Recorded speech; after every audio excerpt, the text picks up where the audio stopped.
Amerika Serikat telah mencetak terlalu banyak dolar yang beredar di pasar dunia. Dunia kebanjiran dolar yang sangat besar. Sementara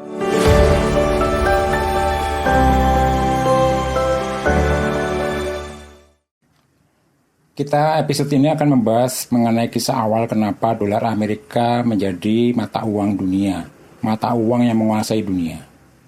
Jumlah uang dolar Amerika yang beredar di seluruh dunia adalah 2,2 triliun dolar Amerika. Namun ini hanya mencakup uang kertas dan atau uang kartal. Jadi belum termasuk dolar Amerika yang disimpan di bank dan dalam bentuk elektronik lainnya. Untuk mempermudah memahami, kita bandingkan dengan uang rupiah yang beredar di Indonesia. Tercatat, di bulan Januari tahun 2023, jumlah uang kartal yang beredar atau dalam bentuk uang kertas dan uang logam adalah sebanyak sekitar 830 triliun rupiah. Dan uang giral sekitar 1,6 kuadriliun rupiah. Gambarannya kalau juta ya 6 nolnya, miliar 12 nolnya, triliun ada nolnya 15, kalau kuadriliun berarti 18 nolnya. Jadi kalau kita kurs ke dolar, maka jumlah uang dolar yang beredar adalah 19 kali jumlah M1 Indonesia. Sangat banyak itu. Atau bayangkan, 1 triliun dolar bila ditumpuk di dalam pecahan 1 dolaran, tumpukan itu tingginya adalah 67.866 mil, atau sekitar 109.219,74 kilometer. Itu tadi 1 triliun dolar. Kalau 2,2 triliun seperti yang tadi disebutkan, ya kurang lebih sekitar 220.000 kilometer lebih. Pertanyaannya adalah kenapa dolar Amerika bisa menjadi mata uang global? Mari kita dalami bersama.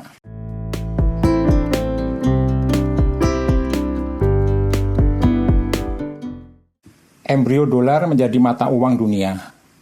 Kita mulai dengan standar emas. Federal Reserve atau The Fed, Bank Sentralnya Amerika Serikat, diciptakan pada tahun 1913. Pembentukannya didorong atas ketidakstabilan dan ketidakhandalan sistem mata uang yang didasarkan pada uang kertas yang dikeluarkan oleh bank. Saat itu bersamaan dengan ekonomi Amerika Serikat menjadi yang terbesar di dunia, mengalahkan atau melampaui dari Inggris. Saat itu, sebagian besar negara mematok mata uangnya dengan emas atau standar emas sebagai cara untuk menstabilkan pertukaran mata uang antar negara. Namun, ketika Perang Dunia Pertama pecah pada tahun 1914, banyak negara menangguhkan penggunaan standar emasnya untuk membayar biaya militer mereka yang butuh biaya sangat banyak dengan uang kertas yang mendevaluasi mata uang mereka. Namun demikian, Inggris tetap berpegang pada standar emas untuk mempertahankan posisinya sebagai mata uang utama dunia. Inggris dengan pound sterlingnya. Tapi Inggris tidak mampu bertahan karena kesulitan keuangan. Akhirnya Inggris meminjam uang untuk pertama kalinya selama tahun ketiga perang. Amerika Serikat menjadi pemberi pinjaman bagi banyak negara yang ingin membeli obligasi berdenominasi dolar Amerika. Artinya setiap negara yang mengembalikan harus dengan dolar. Inggris pada tahun 1931 meninggalkan standar emas, membuat para pedagang internasional yang menggunakan pound sterling mengalami kerugian besar. Apa sebabnya? Ya tentu saja karena ekonomi Inggris dalam kondisi memburuk, maka uang kertas tanpa jaminan emas nilainya jadi anjlok atau terdevaluasi. Dolar pun menggantikan pound sterling sebagai mata uang cadangan internasional terkemuka. Embrio dolar Amerika menjadi mata uang utama dunia sedang dimulai.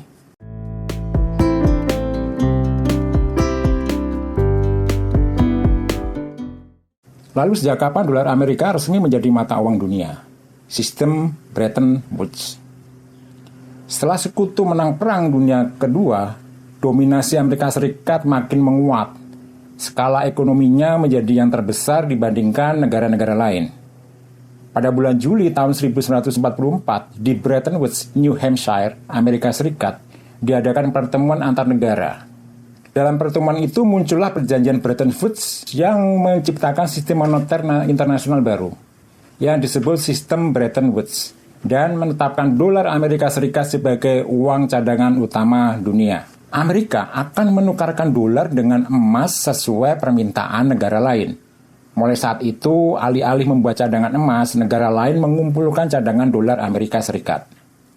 Sistem Bretton Woods berlaku sejak tahun 1944 hingga tahun 1971. Selama masa itu ada 44 negara yang menjadi anggota sistem Bretton Woods. Berikut data lengkapnya.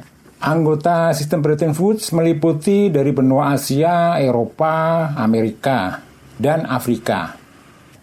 Beberapa negara yang terlibat dalam perjanjian Bretton Woods sudah keluar dari keanggotaan sistem tersebut sebelum perjanjian itu berakhir pada tahun 1971, seperti Cekoslovakia, Jerman Timur, Hungaria, dan Rumania.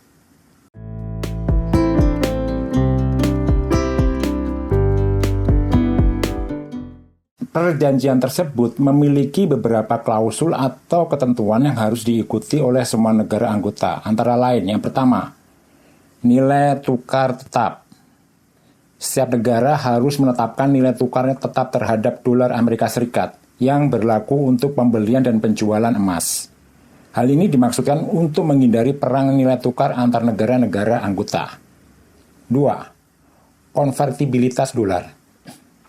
Amerika Serikat menjamin bahwa setiap negara anggota dapat menukarkan dolar dengan emas pada nilai tetap, yaitu 1 ons emas untuk setiap 35 dolar Amerika. Ketiga, kewajiban menyimbangkan neraca perdagangan. Setiap negara harus berupaya untuk mencapai keseimbangan neraca perdagangan dengan berusaha mengekspor lebih banyak barang daripada mengimpor barang. Jika negara mengalami defisit dalam neraca perdagangan, maka harus melakukan devaluasi nilai tukar mata uangnya.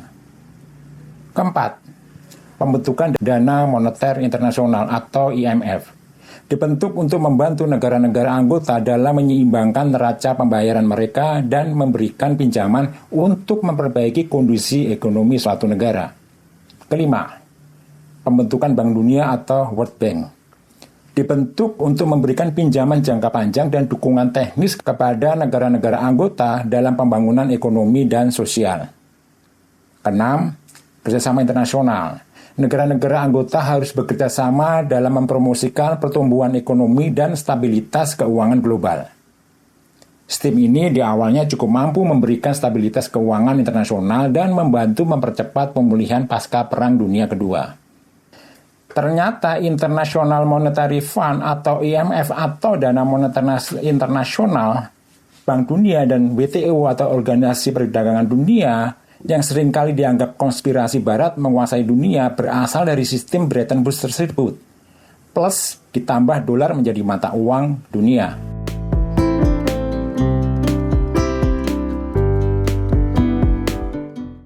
Bubarnya sistem Bretton Woods. Pasca runtuhnya perekonomian beberapa negara Eropa yang karena resesi, The Fed, Bank Sentral Amerika Serikat pada tanggal 18 Agustus 1971 mulai mencetak uang besar-besaran tanpa mengkaitkan dengan jumlah cadangan emas miliknya. Amerika Serikat telah mencetak terlalu banyak dolar yang beredar di pasar dunia. Dunia kebanjiran dolar yang sangat besar. Sementara negara-negara lain yang berpartisipasi dalam sistem Bretton Woods berusaha tetap memenahan nilai mata uang mereka dengan nilai tukar tetap terhadap dolar. Hal ini menyebabkan terjadinya inflasi global, di mana harga barang dan jasa naik secara signifikan. Aksi cetak dolar secara gila-gilaan ini menimbulkan kekhawatiran bahwa Amerika Serikat tidak akan memiliki cukup cadangan emas untuk menjamin nilai tetap dolar. Logis. Dan membuat negara lain mulai kehilangan kepercayaan pada sistem Bretton Woods.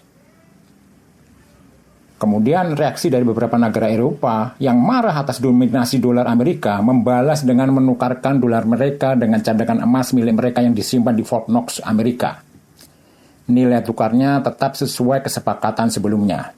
Terjadilah penarikan cadangan emas secara besar-besaran oleh negara lain. Presiden Amerika Serikat Richard Nixon menandatangani dekret presiden pada tanggal 15 Agustus 1976 yang menyatakan bahwa Amerika Serikat telah keluar dari sistem Bretton Woods dan melepaskan jaminan emas terhadap jumlah uang dolar yang dicetak. Dan Presiden Nixon mengumumkan bahwa Amerika Serikat akan menghentikan konvertibilitas dolar ke emas dan sistem nilai tukar tetap pun ditinggalkan. Hal ini menandai berakhirnya sistem Bretton Woods dan memunculkan sistem nilai tukar mengambang yang masih digunakan sampai sekarang. Meski sistem Bretton Woods telah berakhir, Namun berbagai prinsip dan institusi yang dibentuk dalam perjanjian Bretton Woods masih bertahan hingga saat ini, termasuk IMF, Dana Moneter Internasional, Bank Dunia, World Bank, atau WTO, atau Organisasi Perdagangan Dunia. Kita tahu bantuan IMF atau Dana Moneter Internasional dan Bank Dunia hampir semuanya menggunakan mata uang dolar Amerika. Jadi dimulailah era dolar menjadi mata uang utama dunia. Terima kasih telah menyimak episode ini. Silakan komen, like, dan subscribe. Serta bila suka beritahu kepada keluarga dan teman. Salam.